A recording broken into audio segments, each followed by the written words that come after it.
All right, what's up, guys? Nick here with Late Night Chess, and welcome to the second video in a series of visualization exercises. So I won't go into too much detail in this video on visualization or how much, in my opinion, it helps improve in chess, since I went over that in the first video. But I thought I would kind of dive right into another game. So in the first video, we did a visualization exercise where I look at the board, at the moves of a game, just a random game. It doesn't matter how good or how bad the game is. I read the first 5 moves in that video, and then I would try and reconstruct that position and see how close that I got. So some of the feedback that I got was that maybe 5 moves is a little bit too much for some of you. So I decided to create a video where I visualize just the first 3 moves in advance. So what I've got here is a game between Nigel Short with the white pieces and Gary Kasparov with the black pieces, played back in 2001. And what we're going to do is we're just going to go through the game. And on the left side is what I'm calling my board, where I'm going to read the moves that you can see on the bottom right, and I'll try and construct that position after 3 moves. And then I'll test myself and see how close I got to the actual position. So if you guys want to try this yourself, feel free to pause the video and grab a board yourself, or pull up chess.com or Lead Chess and pull up like a board editor, and you can kind of play along here. As I go through the moves, you can try and also reconstruct the pieces. So we'll do 3 moves at a time, and then we'll test for understanding. So let's go ahead and jump right in. So like I said, the white pieces are Nigel Short, and the black pieces are Gary Kasparov, played in 2001. So white moves e4, black moves c5, white goes knight f3, black plays d6, white plays pawn to c3, and black plays knight f6. So we'll go one more time. Pawn to e4, pawn to c5, knight to f3, d6, pawn to c3, and knight f6. Okay, so I'm just visualizing that. So we have a white pawn on e4, a white knight on f3, and a white pawn on c3. And black's pieces have a knight on f6, a pawn on d6, and a pawn on c5. So let's recreate that. So we've got a pawn here, knight here, pawn here, and pawn here, knight here.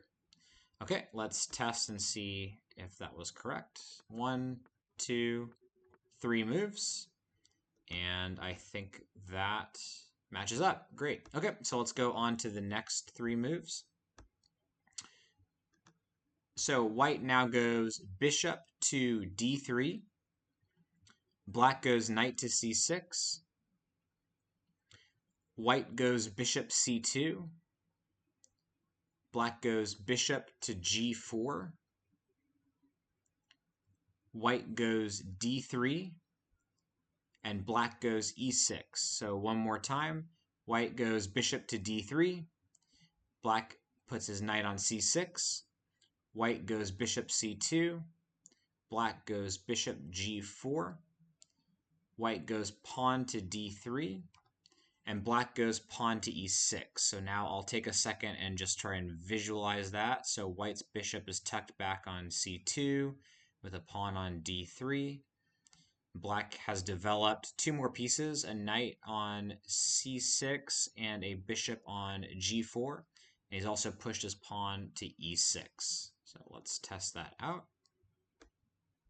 So this bishop is over here on c2, and we have a pawn on d3. Meanwhile, black's pieces are here. Okay, let's test that out. So we're going to go 1, 2, 3 moves ahead, and that looks like the right position. Okay, great. All right, let's keep going. White now moves his knight from b to d2. Black goes bishop e7. White goes knight to f1, interesting move. Black goes d5, okay, breaking in the center. White is going queen to e2,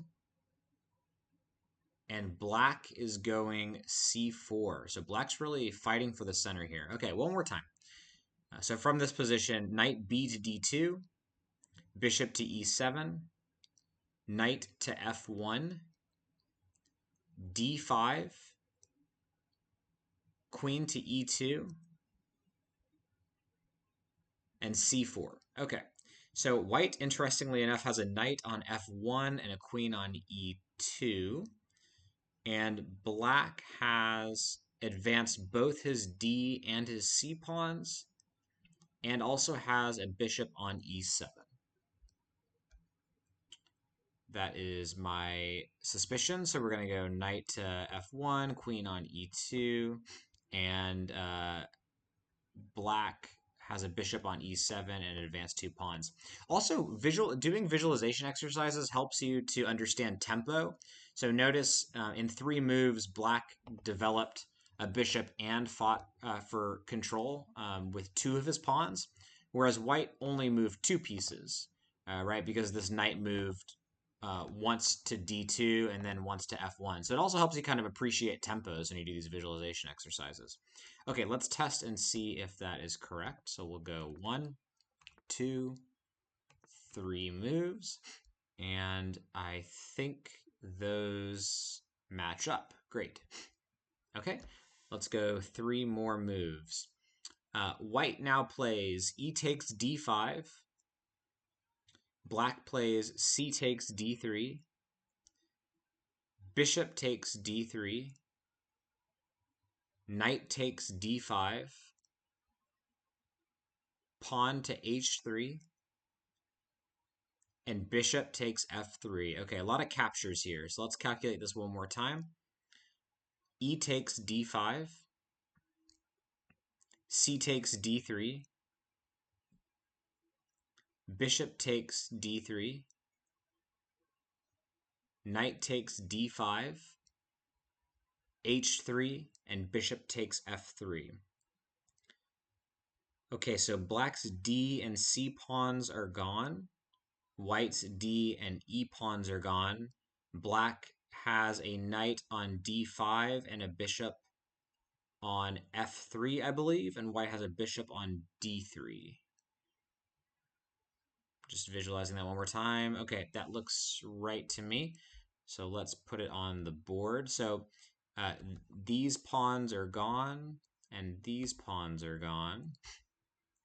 Black's knight is now here, white's bishop is here, white has a pawn here, and black just took this knight. I believe the position. And remember, if you recall from the first video, I'm not analyzing the position at all. In visualization exercises, I don't really care who's winning, who's losing, if these moves were right or wrong. I'm just trying to imagine the pieces on the board based on the moves that I'm reading. So now let's test here and see. So we're going to go 1, 2, 3 moves ahead. Okay, I think that is right. The pawns are off the board. Yes, okay, this looks good. Awesome. So 3 more moves. And by the way, I picked a shorter game just because I'm doing 3 moves instead of 5 moves. We won't take as much time. Okay, so now white plays queen takes f3. Black goes queen to a5. White goes bishop to e4. Black castles. White goes knight to d2. Interesting that knight's kind of going all over the place. And black goes f5. Okay. So one more time from this position. Queen takes f3. Queen to a5. Bishop to e4. Black castles, kingside. White goes knight to d2. And black goes f5. Okay, so black has a queen on a5, is castled kingside. Black's light squared bishop is gone, I believe. And black also has a pawn on f5. And for white, white has a queen on f3. That knight went back to d2. Is there something else I'm missing? Yeah, white's bishop went to e4. Okay, so white kind of has a battery on that long light square diagonal with the bishop on e4 and the queen on f3. Okay. So this bishop is gone. Queen is here. Bishop's here. Knight is here. Queen is here. There's a pawn on f5, and black has castled. Okay. Let's test it out. 1, 2, 3. Check for accuracy, and we look good.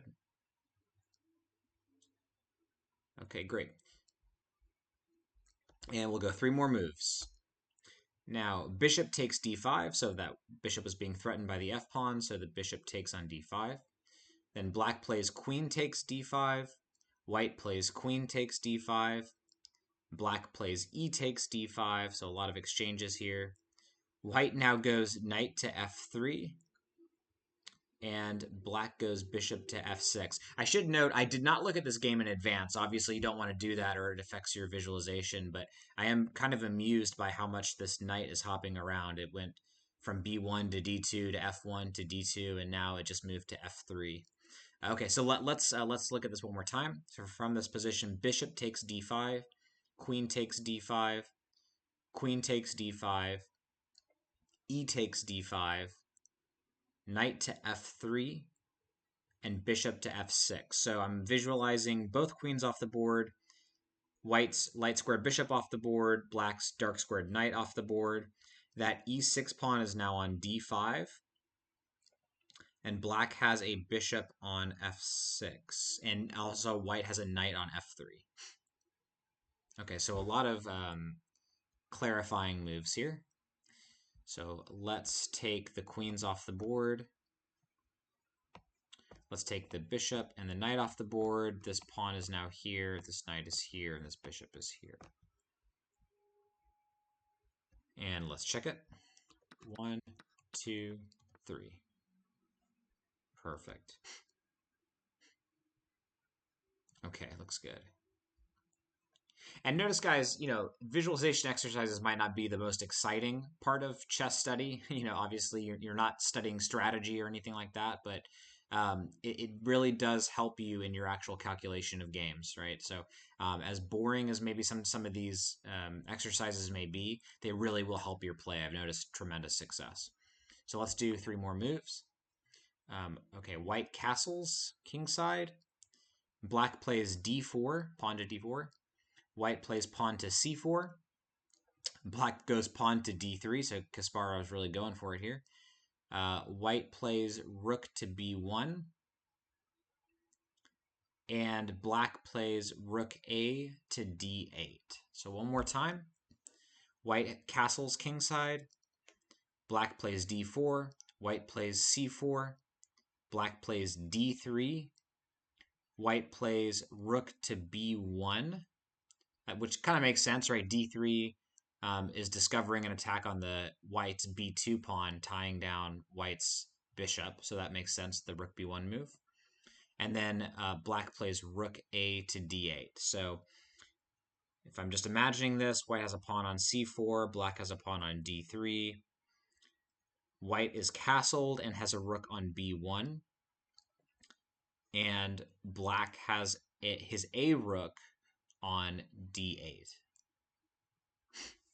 Okay, so I believe it looks something like this. Oops. What did I do? Oh no, I went to the end. Sorry, guys.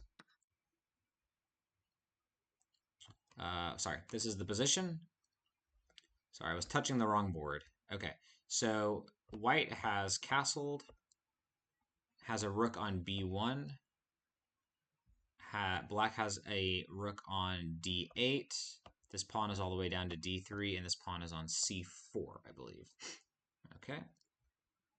Let's confirm. So we'll go 1, 2, 3 moves ahead. That looks good to me. Just spot checking. Great. Okay. Cool. And we're almost at the end of the game here. I think it ends in a pretty quiet draw. So, okay, white now goes bishop to e3. Black goes rook f to e8. White goes rook f to d1. Black goes rook to e4. White goes knight to d2. And black plays rook to e7, so kind of bringing the rook up and then back. So a lot of rook moves on black's end. In fact, all of the moves are with the same rook. So that rook went from f8 to e8, then to e4, and then to e7. So black's position's easy here. He just now has that f8 rook on e7. And white has a bishop on e3, a rook on d1, and a knight on d2. So let's make these moves one more time. Bishop e3, rook f to e8, rook f to d1, rook to e4, knight to d2, hitting the rook on e4. And so the rook obviously comes back to e7. Okay, so moving black's position is going to be pretty easy here. This rook is just simply now on e7, right? So it did go to e8, and then it went to e4, and now it's back on e7. And that was mainly because this knight was oops. It's mainly because this knight was harassing the rook, and it's on d2 now. This bishop is on e3, and this rook is on d1. So we'll double check that. We're going to go 1, 2, 3 moves ahead. Okay. And then the game ends in 2 more moves. So let's go over those really quickly. Knight to b3, pawn to g5, king to f1, and they probably both fell asleep and agreed to a draw. So knight to b3, pawn to g5, and king to f1. That's fairly straightforward, so we'll throw that on the board. We have a knight on b3 and a king on f1 and a pawn on g5. Let's double check. Okay. Okay, great. So that is a successful visualization with 3 moves ahead. Hopefully you guys found this instructive. If you enjoyed it, definitely comment below, hit the like button, hit the subscribe button. Likely the next visualization video I do will do something even harder, maybe 7 or 10 moves ahead. And I would encourage you guys, in your own spare time, if 3 moves ahead was kind of right at the edge of your comfort zone, go ahead and try 4 moves ahead and 5 moves ahead. And as things get easier and easier and easier, go more and more moves in the future. And I really believe it will help your chess game. Your ability to calculate, to visualize will be stronger. And those are all very important qualities to have as you improve in chess. So hopefully you guys enjoyed the video. And until next time, I'll talk to you soon.